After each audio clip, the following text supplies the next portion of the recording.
Hello, and welcome back to the channel. It has been a while since I've said that. So, I've been trying to get a certain item in this game for a while. The TzKal Slayer Helmet, which is not easy to get. In order to get it, you have to complete every single combat achievement in the game. Combat achievements are basically what they sound like. Achievements for boss fights, raids, any other combat encounter like that. The problem is, I'm bad at the game. The goal of the series, along with, getting the helmet, is to fix that. Welcome to Getting Good. This is an Necropolis, and inside lies the tombs of a musket. 4 paths, each with a boss at their end, and after all of those, one more final boss. Today, I'm going for Tomb Explorer. This one just needs me to complete the Tombs of Musket once. Specifically, that means Tombs of Musket Normal Mode. TOA works on an invocation system. The raid by itself is pretty simple, and adding invocations is what makes it more difficult. Each invocation also adds to the raid level, starting at 0, which is an entry mode, and going all the way up to over 500. I just need to get to 150. That'll make it a normal mode raid, which means I can get my combat achievement. I've got 2 that apply to the raid itself, rather than the individual bosses. Hardcore Run gives me only a single life, and Walk for It means I have to do the whole thing in under 40 minutes. We start with the Path of Scarabus. This one's pretty simple. It's essentially just a room full of puzzles. You have to complete 3 of them. The puzzles themselves aren't too difficult. This first one is a pretty simple light puzzle. Technically, it's very much doable to get them all the right way, but you can always right-click flip and take some damage to just flip just one. Since I'm doing the raid solo, I have to cross over for each one. Normally you have one group on each side and complete them together, but it works solo too. This one's pretty simple memory. The final puzzle is always the same. It's just a memory matching game. You flip over tiles, find the one on the other side that matches.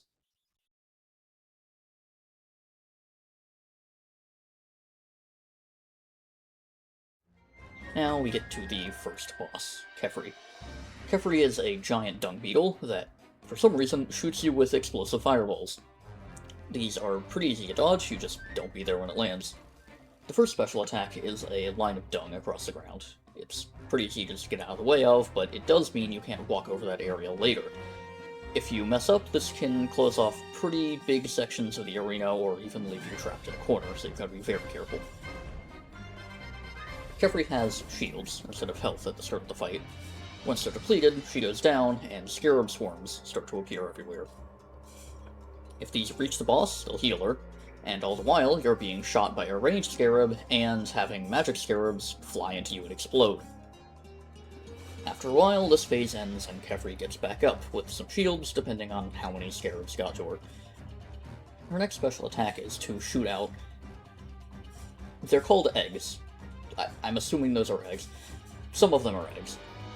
Different scarabs can come out of those. They also explode. Really, it's not much of a concern. We have 2 invocations that affect this fight. Lively Larvae makes it so that the eggs that spawn have double the chance for agile scarabs, which are the little ones that come out and shoot at you and don't really do much. Blowing Mud means that whenever she uses the dung attack, she does it to 2 people instead of 1. You might be able to realize why that one doesn't really add much difficulty. Once the shields go down again, we get another scarab phase.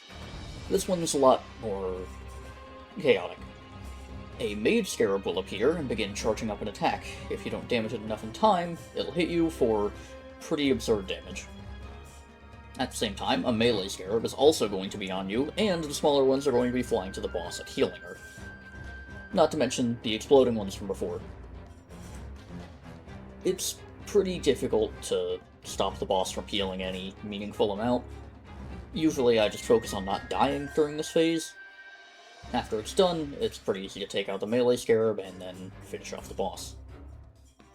Once your shield health goes down a final time, you'll be knocked back to the edge of the arena, and she'll finish out the fight with a few more lines of dung, special attacks like that, but overall, nothing too crazy.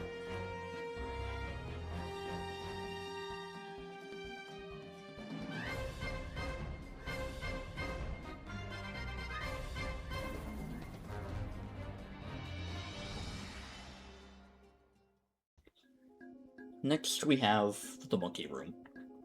I'm not fond of the monkey room. Here you take a potion, a hammer, and basically you just have to make it through a lot of waves of a lot of different monkeys. There's melee monkeys, ranged monkeys, magic ones, monkeys that explode, monkeys that summon other monkeys, monkeys that leave trails of venom. There's also, meanwhile, the vents. When a monkey head appears over those, you have to stand over them and pour a potion in, or else they explode and deal a ton of damage. And the same goes for the pillars that you have to repair in time. Generally, it's not very complicated. You do have to switch weapons a lot, since monkeys only take reasonable damage from the type they're weak to. But other than that, it's simple enough, just a test of survival. For me, at least, this is where most of my supplies end up going. More than even the bosses. I'm pretty sure this is a skill issue, and this does get a lot better with skill, but I think it also might be partially because I'm doing this solo. After about 5 minutes straight of fighting monkeys, we now get to fight the big monkey, aka Baba. This fight, luckily, is pretty easy. Occasionally, he'll create a plus-shaped shadow on the ground. That's just an AoE you need to move out of the way of. Similarly, rocks can fall from the ceiling, and sometimes they'll leave behind larger rocks. You want to stand near these, because when Baba throws a rock, it will deal massive damage to you unless you're standing next to a rock on the ground, which will basically take the hit for you. When Baba gets to certain health thresholds, I think it's roughly about 2/3 and 1/3, he'll jump up to the top of the room and begin throwing boulders. You need to swap to ranged, and take out whichever boulder's cracked. If you don't, you'll get knocked back into a pit and probably die. Luckily, it's easier even than it sounds. Baba technically has other attacks.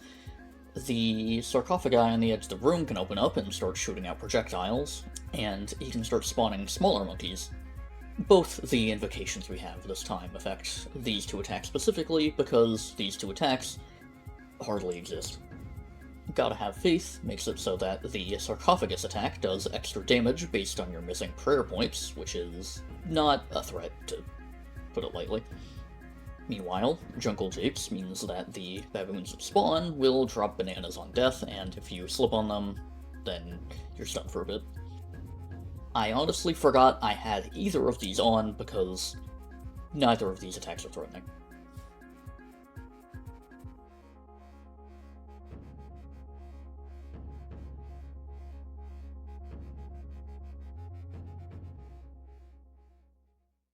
I went with Krondus as my third path. This room is, again, simple, probably even more than the other ones. There's a tree in the center, and you have to grow the tree. Meanwhile, there's crocodiles attacking it. Generally, you can just ignore these. You grab a water container, run over to the water here, and run back. Now, there is, I'm pretty sure, a thing you can do where, utilizing the very janky sprint mechanics of this game, you can essentially avoid all damage. I did it mostly in this clip you're seeing. I still mess it up sometimes, and I mess it up most of the time, in fact. Zabak is realistically the easiest boss in the raid.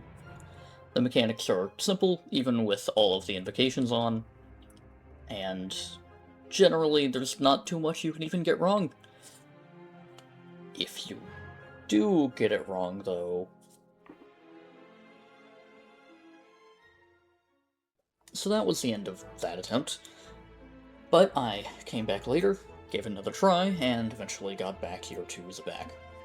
Zabak's main attack is shooting either a jar or a giant piece of brick out of its mouth.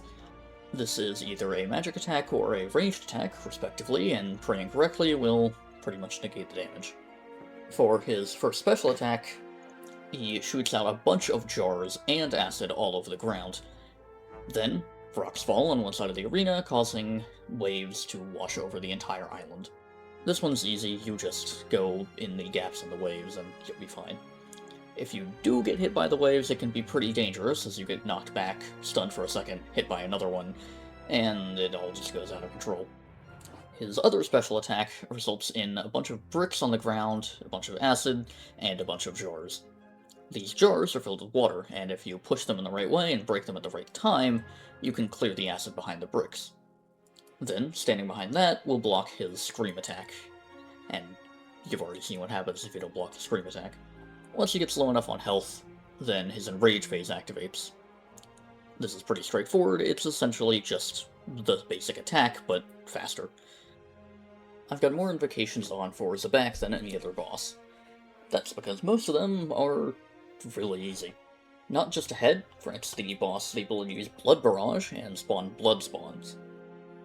It's not as threatening as it sounds. Since I'm using range to fight the boss, my magic defense is already high, meaning Blood Barrage basically never hits. The Blood Spawns, you just have to run away from. Arterial Spray increases the radius and healing of Blood Barrage. Radius obviously doesn't matter, and the healing really doesn't either because the boss never hits me in the first place.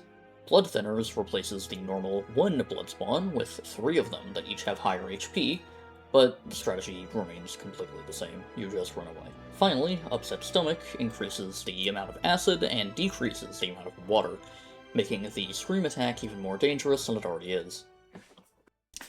So I may have lost the footage of actually killing Zabak.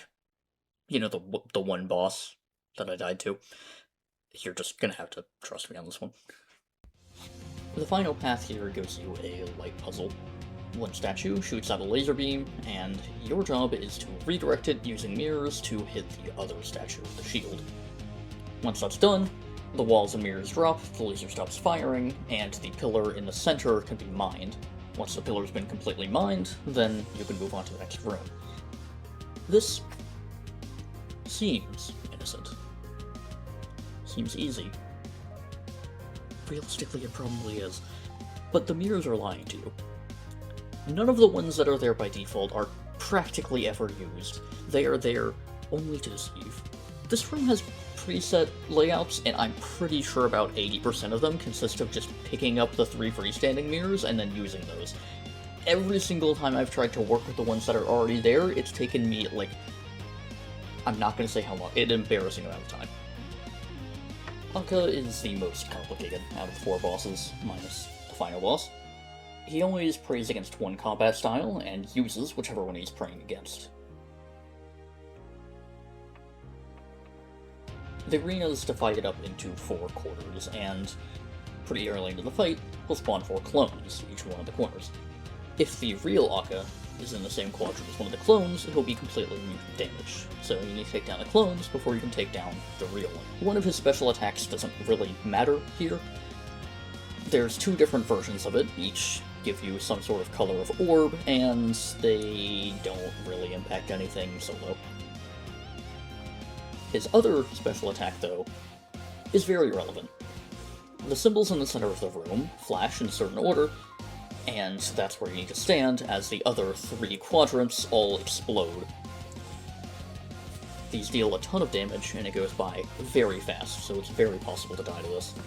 Once his health bar is low, Akka goes into what is colloquially known as Orb Phase and nothing else. During this phase, he prays against ranged and magic, so you have to use melee, and he'll teleport between the quadrants. It's as simple as running to him and dealing damage, but you have to avoid the orbs the entire time. I've only got 1 invocation on for Akka, or more accurately, a third of an invocation. Feeling Special buffs all of his special attacks, but given that 2 of those are orbs that don't matter, really all it does is make the memory section a lot faster.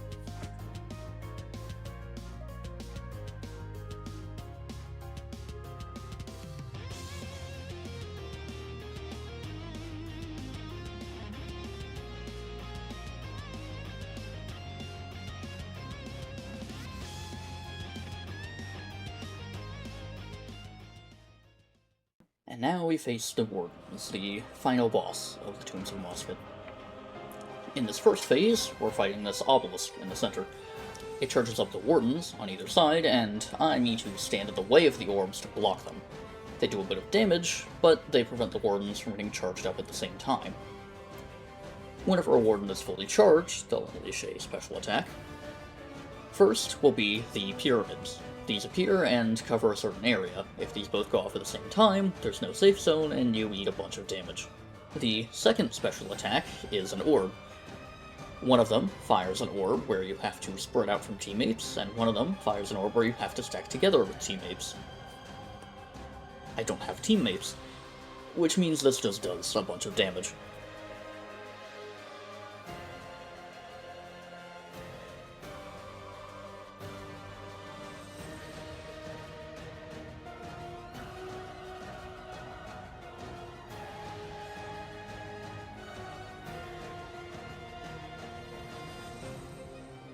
The obelisk goes down quickly enough, and we enter Phase 2. Here, one of the Wardens steps off its platform and begins to fight you. They have two basic attacks. One is a magic skull that you block with Protect from Magic, and one I'm not even really sure what that is, but either way you protect from ranged. All the while, the obelisk is still attacking. In this phase, it's got a few new attacks. One of them shoots out skulls, and these leave an AoE pattern wherever they land. It's a bit complicated, but the short version is that you want to be standing within one or two tiles directly adjacent. The Wardens have some other special attacks of their own. For example, they can disable your prayer and fire off either magic, melee, or ranged projectile that you've got to turn your prayer on in time to actually block. Later in the fight, they can shoot a smoke-like projectile that you have to dodge out of the way of. The obelisk itself also has other attacks. One is a massive fan-like AoE on the ground that spins around the arena. You can either just move away from this or step over it, if you time it right. The other fires off something that hits the edge of the arena and creates shockwaves moving inwards. These, if you time it right, you can step over and you'll be fine. Notably, I'm not dealing damage to the Warden here. Not yet. Instead, I'm charging it. Once it gets fully charged, the Warden falls over, and its core falls out. Any damage to this core is multiplied by 10, dealing massive damage to the Warden itself. However, you've only got a very short amount of time to attack it. I got very unlucky with the supplies the raid gave me, and didn't happen to get any adrenaline. Adrenaline gives you extremely fast special attack regen for a while, but without that, I've only got a few special attacks per cycle. Outside of that, I just have to hit it with my Fang. After a very, very long Phase 2, I finally get to the third phase. Here, the Warden doesn't really have a standard attack like the other bosses have had. Instead, it will pull up one side of the arena. First the left, then the right, and finally smashing down with both arms leaves only the center safe. But this fight doesn't stay simple. First, it has a special attack, where it shoots out multiple skulls. You have to take down all of these within a certain amount of time, and if you do, it'll deal pretty solid damage to the boss. Once you get the Warden down to a certain amount of health, Zabak comes back. This adds a whole other layer where, along with dodging, you have to deal with blocking Zabak's attacks with your prayers. Even further in, Baba is summoned as well, and he'll drop down rocks that you need to move out of the way of.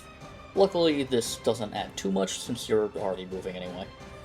Then comes the Enrage phase. During this phase, lightning crashes down from the ceiling, rocks are still falling, Zabak is still attacking, and the floor is disappearing. I have to dodge all of this at the same time while managing my prayers, and hopefully hitting the boss enough to actually kill it before the entire floor is gone. Just like every other boss, the Wardens have invocations of their own. Only two. Ancient Haste means they charge faster in the first phase, and Overclocked means that the boss's quote-unquote basic attack with the waves in the third phase is a lot faster.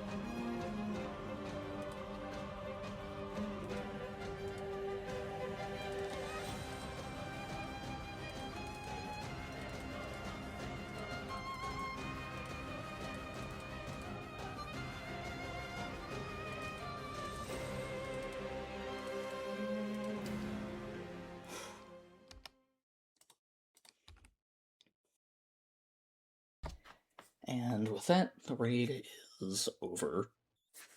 That's a normal mode, Tombs of a Musket, complete. While I didn't get much in the way of loot, that is, the combat achievement I was going for, done. Tomb Explorer is officially complete. Along with that, I happen to get another one, Hardcore Tombs, for completing the Tombs of a Musket without dying, and doing it solo. Tombs of a Musket tested a lot of skills. Anything from managing prayer to simple dodging, but I think more than any of them, managing a lot of things going on at the same time. More than any other time, of course, in the Wardens. That final phase is very hard to manage. But this will be far from my last time looking at raids, and in fact, next episode is going to see us going somewhere a bit bloodier.